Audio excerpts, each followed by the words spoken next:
చుట్టూ అయితే నీళ్ళు ఎంత బాగుందంటే అంత బాగుంది ఫ్రెండ్స్. ఎవరైనా పారే నీళ్ళు కావాలనుకుంటే ఈ ప్లేస్కి రండి. ఇది ధర్మపురికి దగ్గర ఉంది. వాటరు ఎంత బాగుందంటే అంత బాగుంది. చూడండి ఫ్రెండ్స్, ఎంత చుట్టూ చూడండి వాటర్ ఎంత బాగుందంటే అంత బాగుంది. చూడండి చుట్టూ నీళ్ళు అయితే ఇక జల జల జల జల గల గల గల వారిపోతున్నాయి.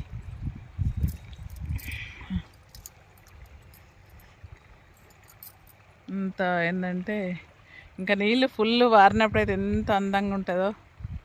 నీళ్ళు చూడండి, ఇట్లా పారే నీళ్ళల్లో స్నానం చేయడము ఎంత ఆనందం అంటే అంత ఆనందంగా ఉంటుంది. ఇట్లా ఒకటే దగ్గర ఉన్న నీళ్ళల్లో స్నానం చేయాలంటే జర ఇబ్బందిగా అనిపిస్తుంది, కానీ తప్పక చేస్తున్నాం మనం.